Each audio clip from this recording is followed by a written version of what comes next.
Sir कल बैठक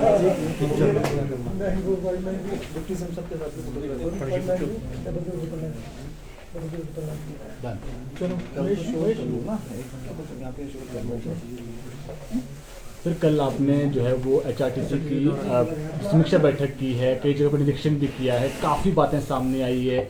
आप खुद ये कह रहे हैं कि एचआरटीसी काफ़ी घाटे में जा रहा है, 94% जो रूट है वो घाटे में चल रहे हैं। किस तरीके से जो है वो फायदे में लाया जाएगा एचआरटीसी को?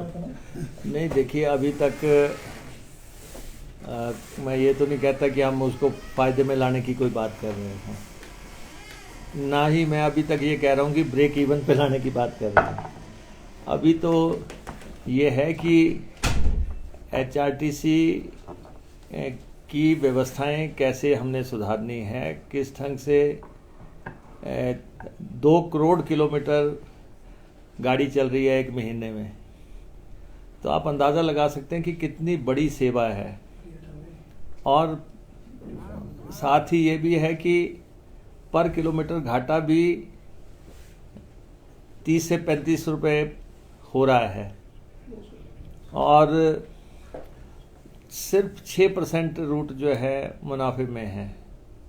मुनाफा भी ये कि जो वो 6% रूट मुनाफे की मैं ये कहता हूँ जो 50 रुपये से ज़्यादा का जिनमें मुनाफा हो रहा है, और इसके अलावा जो है 10% तक रूट जो है ब्रेक इवन पे हैं, बाकी 90% रूट सारे घाटे पे हैं। तो विभाग हमारे पास आया है, विभाग की हालत सामने है, आमदनी चवन्नी भी नहीं है, खर्चा रवैया इसमें तो हम ये भी नहीं कह सकते।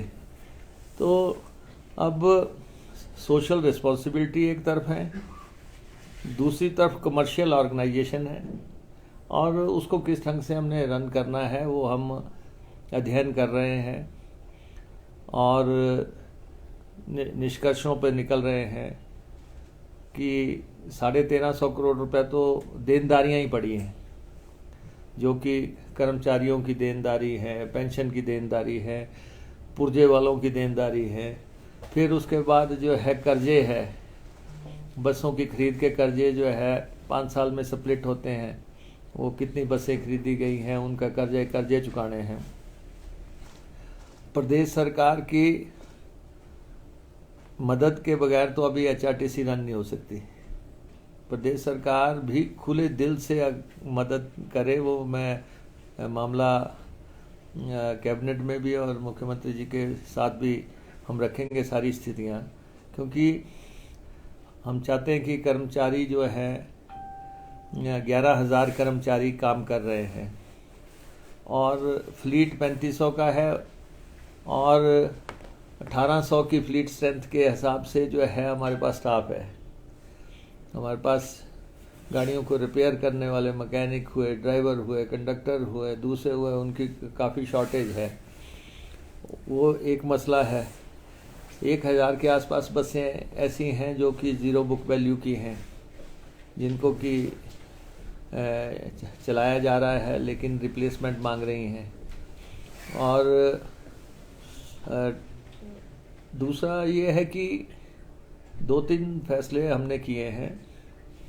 एक तो जो बाहर से वॉल्वो का नेक्सस काम कर रहा है यहाँ पे, उसमें हमने डायरेक्टर ट्रांसपोर्ट की अध्यक्षता में कमेटी फॉर्म कर दी है, 15 दिन का उनको समय दिया है। और दूसरे स्टेट्स के साथ हमारे एग्रीमेंट हैं गाड़ियाँ चलने के। लॉन्ग रूट पे शिमला दिल्ली, मनाली दिल्ली, धर्मशाला दिल्ली, ये जो लॉन्ग रूट है हमारे सारे, हमारे दूसरी स्टेट्स के साथ एग्रीमेंट्स हैं, और उन एग्रीमेंट्स के मुताबिक अब बाहर की बसें रन नहीं कर सकती, दूसरी ये प्राइवेट बसें रन नहीं कर सकती। लेकिन पिछले 10 साल से हिमाचल प्रदेश में ये मुद्दा गूंज रहा है, लगातार बात हो रही है कि वॉल्वो के ऑपरेशंस हो रहे हैं और वो क्या टैक्सेस दे रहे हैं, प्रदेश के एक्सचेकर को कितना चूना लग रहा है। और एचआरटीसी की तो विवशताएं हैं कि उनको बस में लॉग बुक भी मेंटेन करनी है, किराया भी फिक्स्ड रखना है, ऑडिट भी करवाना है, और प्राइवेट वालों की ऐसी कोई मजबूरी नहीं है, और वो जो है 8 बसें एट ए टाइम खोल देते हैं, 2 की सवारी हुई तो 2 में किराया कम करके चला देते हैं। कई तरह के, हालांकि मैं नेक्सस वर्ड इस्तेमाल कर रहा हूँ, मैं माफिया वर्ड अभी नहीं कह रहा हूँ। अदरवाइज जिस ढंग से चल रहा है हिसाब किताब, और इन ऑपरेटरों को भी मैं कह देना चाहता हूँ, सरकार की अथॉरिटी को अंडरमाइन करने की कोशिश मत करना, आंखें दिखाने की कोशिश मत करना।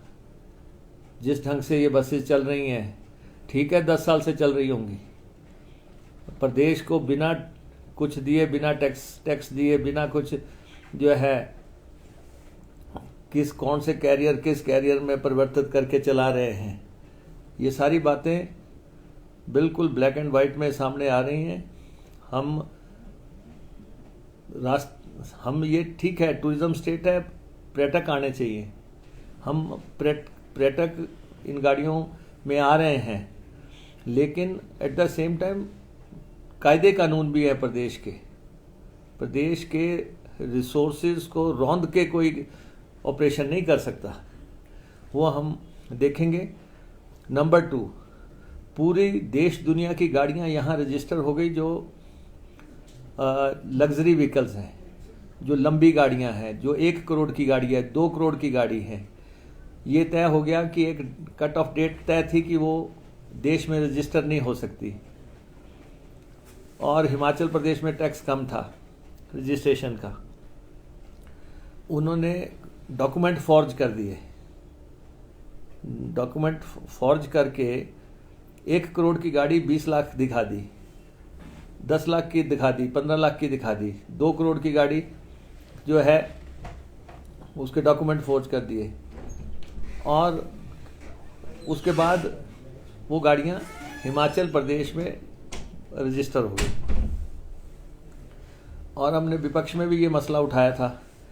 अब ये है कि ये गाड़ियां जो है देश के नामी घरानों के पास हैं, देश के जो चोटी के लोग हैं उनके नाम पे ये गाड़ियां हैं सब। एक शुरुआती अनुमान के मुताबिक तो शायद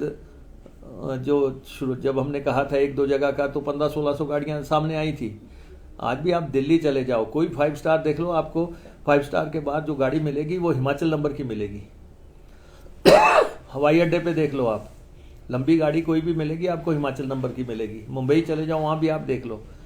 तो कोई ना कोई ताकत इसके पीछे काम की, जिसने कि ये हिमाचल प्रदेश में गाड़ियां रजिस्टर करवाई। हम पूरे जो ये स्कैम है इसको पर्दाफाश कर देंगे। ये सर कोई पॉलिटिकल नेक्सस है? नहीं, मैं आज की तारीख में कुछ नहीं कह सकता।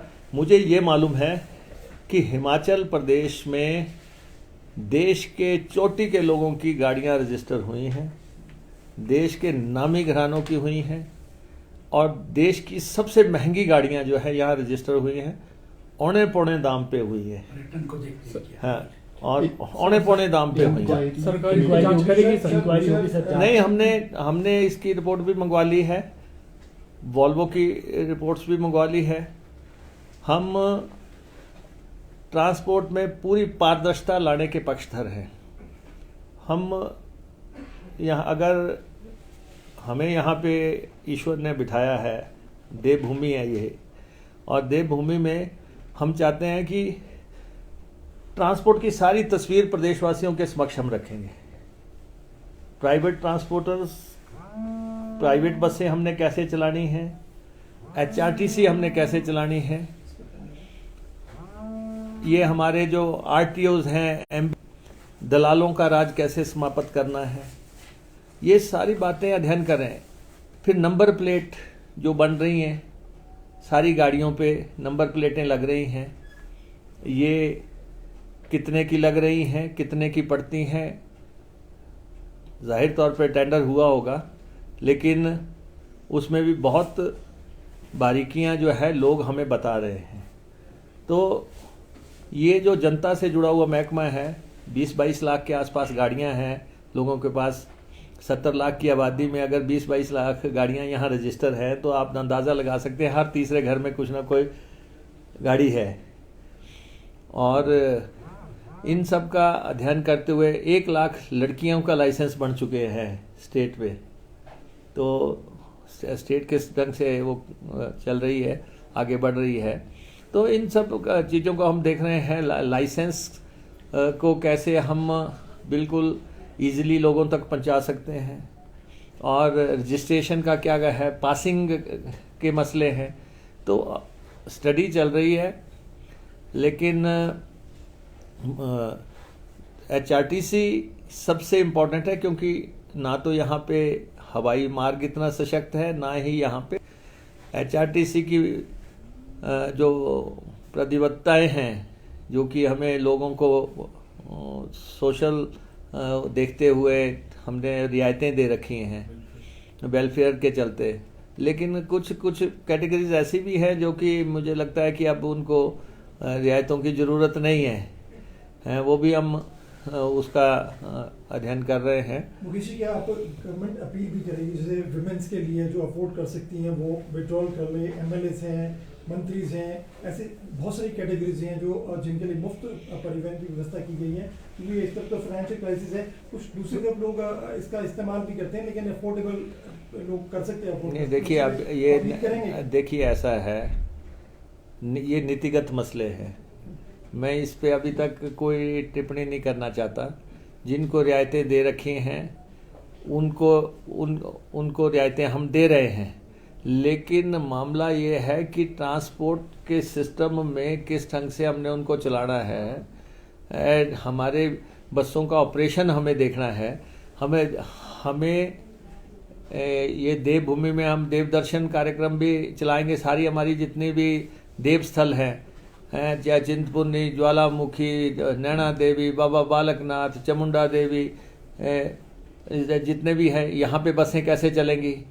हमारे हरिद्वार को जो बसें चलती हैं वो किस किस जगह से हम बसें चला रहे हैं। हम वृंदावन के लिए कैसे बसें चला रहे हैं। हम एक स्थान से दूसरे स्थान तक धार्मिक सर्किट जो है, क्योंकि लैंग्वेज आर्ट एंड कल्चर भी मेरे पास है और उसमें सारे देव स्थलों का, तो वो भी हम सर्किट्स देख रहे हैं। कहाँ हम खुद बसें एक स्थान से दूसरे स्थान पे चला सकते हैं, दूसरे दिन, चौथे दिन, छठे दिन, जहाँ लद के बस जाए हमारी। तो हम अभी तक हम पूरी तरह खुले हुए हैं। हाँ, लेकिन ये है कि देव स्थलों को बसें चलेंगी, मंदिरों को बसें चलेंगी। ये हमारा पहले से एजेंडा है। हमने पहले कहा था कि और दूसरे धार्मिकता के अलावा अगर हमारे किसी मोनूमेंट्स जहाँ पे हैं हमारे, अगर वहाँ के लिए बसें चलानी हैं, कोई टूरिस्टों ने आना है, तो सारा हम देख रहे हैं। और ये तो रेगुलेटरी डिपार्टमेंट रोज़ कुआं खोद के पानी पीने वाली बात है, तो इसलिए हम चलाएंगे और इस चुनौती को हम स्वीकारते भी हैं और इसमें हम आगे भी बढ़ेंगे।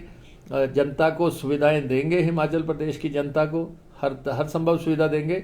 लेकिन हम कंसर्न्ड हैं उन कर्मचारियों के प्रति जो 11,000 कर्मचारी हैं, जिनकी पेंशन के ड्यूज़ हमने देने हैं, जिनकी तनख्वाहें देनी हैं, जिनको 10-10, 12-12 तारीख तक तनख्वाह नहीं मिलती, उसको किस ढंग से हमने फर्स्ट वीक में हर हालत उनको तनख्वाह देनी है। वो सारे डिस्कशन कर रहे हैं, फाइनेंस से भी कर रहे हैं, मुख्यमंत्री जी से भी कर रहे हैं, मिला के। और हमारी वर्कशॉपों की हालत देखना आपने, तारा देवी की वर्कशॉप की हालत भी आप देखें और हमारी ढली की भी देखें और बाकी वर्कशॉपों की, कि जो 3500 बसों का बेड़ा चला रहे हैं, जो ठीक कर रहे हैं, उनकी हालत क्या है। ड्राइवरों को ठहरने के लिए जगह नहीं है। दिल्ली में 250 बस जाती है, ड्राइवर कंडक्टर को ठहरने के लिए जगह नहीं है। तो सारा अध्ययन करेंगे। तो सरकार सर सीएम साहब ने डिसीजन लिया था हिमाचल भवन में, जिस प्रकार जो MLAs थे उनको भी अब जो है पहले की जैसे वो रेट पे उनको भी कमरे मिलेंगे। क्या ऐसा अभी यहाँ भी हो सकता है, क्योंकि जो MLAs हैं परिवहन विभाग, क्योंकि HRTC की बसों में वो कैपेबल हैं, पैसे दे सकते हैं, इस पर विचार? नहीं, देखिए ऐसा है कि मैं एक तरफा कोई फैसले का ऐलान नहीं करना चाहता। विचार हम एक व्यवस्था से बंधे हुए हैं सब बातें मैं मंत्रिमंडल में जाएंगी, सब बातों पे डिस्कशन होगी। हम पूरी प्रेजेंटेशन जो है रखेंगे। हमारी वॉल्वो बसें हैं, हमारी वॉल्वो बसों का फ्लीट हमने कहाँ तक पहुँचाना है, कितनी खरीदनी है, बसें हमने अभी भी खरीदनी है। डीजल की बसेस अभी आ रही हैं 350, लेकिन इलेक्ट्रिक बसेस में अगर हमने चेंज करना है तो हमें अपनी कितनी बसेस खरीदनी है, हमने बाहर से कितनी हायर करनी है, कि किस रेट पे करनी है। इलेक्ट्रिक बसेस के साथ जो है चार्जिंग की फैसिलिटी भी चाहिए। हम चाह रहे हैं कि घाटे के जो रूट हैं उन पे जो 200 किलोमीटर से नीचे के रूट हैं, हम वहाँ पे इलेक्ट्रिक बसेस चलाना चाहते हैं ताकि वो उस रूट में घूम जाए इलेक्ट्रिक बसेस। लेकिन हमें ये भी देखना है कि डीजल की बस आती है 35 लाख में, 32 लाख में, और इलेक्ट्रिक बस आती है 1 करोड़ के ऊपर से, 3 गुना उसकी कीमत भी ज़्यादा है। उसके लिए इलेक्ट्रिक स्टेशन भी बढ़ने हैं। तो हर बात चीज़ का अध्ययन चल रहा है। सर, जो लग्जरी गाड़ियों के नंबर हिमाचल से इशू है, ये आपने विधानसभा में भी बड़ा इशू है। डिपार्टमेंट आपके पास है, तो क्या उम्मीद की जा सकती है कि इंक्वायरीज पूरे मैटर की होगी? कोई कमेटी गठित तो नहीं, कमेटी देखो ऐसा है कि ये दो मसले जो हैं, जो गाड़ियां रजिस्टर हुई, गाड़ियां डॉक्यूमेंट फॉर्ज किए गए हैं, पूरे देश में ये गाड़ियां खरीदी जा चुकी थी, महंगी गाड़ियां, करोड़ की, 2 करोड़ की, 3 करोड़ की, और पूरे देश में ये रजिस्टर नहीं हो सकती थी। फिर हिमाचल में कैसे हो गई? हिमाचल में हुई और थोक में हुई, और फिर ये भी नहीं है कि फुल वैल्यू पे, अंडर वैल्यू हुई। डॉक्यूमेंट तो फॉर्ज किए, कंपनियों ने किए, दलालों ने किए, या किसी ऑफिसर्स की नेक्सेस में किसी लेवल पे तो हुआ होगा। तो हमने कह दिया कि जो ये गाड़ियों का नंबर्स का है, इसको भी हम पर्दाफाश करेंगे। वॉल्वो गाड़ियों के 1 दशक से ऑपरेशन का भी हम पर्दाफाश करेंगे, और जो भी चीज़ें हमें नज़र आ रही हैं हम पारदर्शिता से काम करेंगे, क्योंकि हमें HRTC सजग साधना सविनय सेवा है। तो जो हम वो मोटो है उसको पूरी तरह। दूसरा बड़ा महकमा आपके पास है, जल शक्ति वाला। पिछले लगभग हम कहें तो 4 सालों से विषय उठ रहा था, चाहे पाइप खरीद की बात हो, अलग अलग घोटाले। अब क्या इंक्वायरी होगी इन सब मसलों के ऊपर, जांचा जाएगा? जल शक्ति विभाग में। नहीं, देखिए, अभी तक मैं ट्रांसपोर्ट के पीछे लगा हूँ और इसका अध्ययन कर रहा हूँ। जहाँ तक जल शक्ति विभाग का सवाल है, और बहुत इम्पोर्टेंट डिपार्टमेंट है पूरे प्रदेश में। पानी, सिंचाई, सिर्फ पानी देना नहीं है, हर घर से जुड़े। पिछले 5 साल में सिर्फ नलके लगाने की रणनीति चलती रही, और नलका और पाइप, यही रणनीति थी। सिंचाई भी है, सीवरेज भी है, फ्लड प्रोटेक्शन भी है, और कई तरह के विभाग में काम है। लेकिन सबसे इम्पोर्टेंट ये है कि मैंने पहले भी कहा कि लगभग 3500-3800 करोड़ रुपया जो है नलके लगाने पे खर्च कर दिया गया, और अगले 10 साल की पाइपें भी खरीद दी गई, और पूरे प्रदेश में बिखरी पड़ी हैं, जिसको कि मैंने कहा था उठा के जो है सिंचाई विभाग के और IPH या जल शक्ति विभाग के स्टोर्स में रखा जाए। और वो हम देख रहे हैं, सारा अध्ययन कर रहे हैं। हमारा द्वेष की कोई राजनीति नहीं है, और लेकिन जो इसमें टेंडर की जो प्रक्रिया है, मैं बहुत हैरान हूँ कि आम आदमी के लिए, सामान्य आदमी के लिए टेंडर के लिए कोई जगह ही नहीं छोड़ी। प्रदेश में इतने लोग हैं, भारी भरकम टेंडर लगे हुए हैं, हजारों करोड़ रुपए के टेंडर लगे हुए हैं। तो देख रहे हैं हम कि किस ढंग से इसका फैसले करने हैं, और फैसले होंगे इसमें निश्चित तौर पे, आप मान के चलो। और भर्तियां हैं, भर्तियां जिस तरीके से हुई हैं, और पूरा उसका भी, भर्तियों का भी मैंने रिपोर्ट मंगाई है सारी, पूरे डिपार्टमेंट की, टेंडर्स की भी रिपोर्ट मंगाई है, जो काम हो चुके हैं। और बाकी हम केंद्र सरकार से भी मिलेंगे अपने राइट्स के लिए, जो हमारे हक हैं, हकूक़ हैं, जो प्रदेश में व्यवस्थाओं को, सिंचाई व्यवस्थाओं को आगे बढ़ाना है, उसके लिए हम मिलेंगे। तो सब चीज़ों का हम देख रहे हैं कि अध्ययन करने के बाद ही हम अपने विभागों का रोड मैप अनाउंस करेंगे। अभी तो हम मूल्यांकन कर रहे हैं, मंथन कर रहे हैं, जान रहे हैं, और फिर हमें किस तरफ को चलना है वो सब। जयराम ठाकुर पूर्व मुख्यमंत्री लगातार ये कह रहे हैं कि बदले की भावना से बहुत चीजें हो रही है, आप कैसे देखते हैं? देखिए, कहाँ बदले की भावना से काम हो रहा है। और जयराम जी को मैं ये कहना चाहूँगा कि आपने इतनी जल्दी कहना शुरू कर दिया सरकार फेल हो गई, सरकार ये हो गया वो हो गया। अभी तो आपने ओकोबर भी नहीं छोड़ा अभी तो आपने अपना बंगला भी नहीं छोड़ा, और उससे पहले ही आप सरकार को जो है फतवे देने लग पड़े। तो इसलिए 5 साल का समय बड़ा लंबा होता है, लंबा समय है। हम और उस समय को काटना बड़ा मुश्किल होता है। हम रह के आए हैं, 5 साल हम विपक्ष में रह के आएंगे। मेरा उनको सुझाव रहेगा, धैर्य रखें और सरकार को सेटल होने दें, सरकार को प्राथमिकताएं तय करने दें। सरकार को का बजट आएगा, उसमें सरकार की प्रतिबद्धताएं जो रही हैं, हमने अगर कहा है कि जी ओपीएस देंगे तो कहाँ से देंगे? अरे भाई, सरकार से अब आप जा चुके हैं, अब लोगों को मिल जाएगी ओपीएस। हमारी कमिटमेंट है, हर हालत में देनी है। हमारी हाईकमान ने भी कमिटमेंट की है, हमने भी सरकार के आके कहा है, इसमें कोई किंतु परंतु नहीं है, देनी है। जब महिलाओं के साथ वायदे किए हैं और बिजली के वायदे किए हैं, हमारी 10 गारंटीज हैं, हमने उनको इम्प्लीमेंट करना है। तो इसलिए इतनी जल्दी जो है आप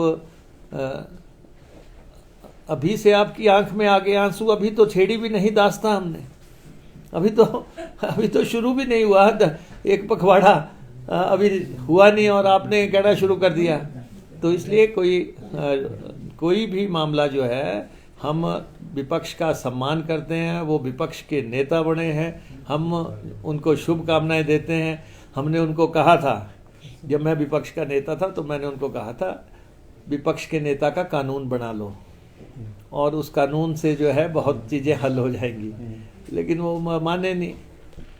सर, फौरी तौर पे एक इम्पोर्टेंट क्राइसिस भी है हिमाचल प्रदेश के सामने, सीमेंट का बहुत सीमेंट वाला जो इश्यूज है, लंबे तौर की डिस्कशन डेलिब्रेशन भी होगी। क्या कोई रेजोल्यूशन, कोई ऐसा सोल्यूशन निकला है कि जो अंबुजा वाला, एसीसी वाला, अडानी वाला जो दोनों फैक्ट्रीज बंद करने वाला, उसमें कोई रिजॉल्व हुआ इशू? क्योंकि बहुत सारे लोगों के रोजगार से भी जुड़ा है और मोरोवर स्टेट के डेवलपमेंटल वर्क से भी जुड़ा मामला है। तो कहीं किसी सोल्यूशन पर ऐसे कहा पहुंची है? देखिए, इस मसले को हल करने के लिए हाई पावर्ड कमेटी गठित कर दी गई है, और जो दोनों पक्षों से बात करके, वैसे तो 2 पक्षों के बीच की बात है, लेकिन ये मसला हल होने वाला है।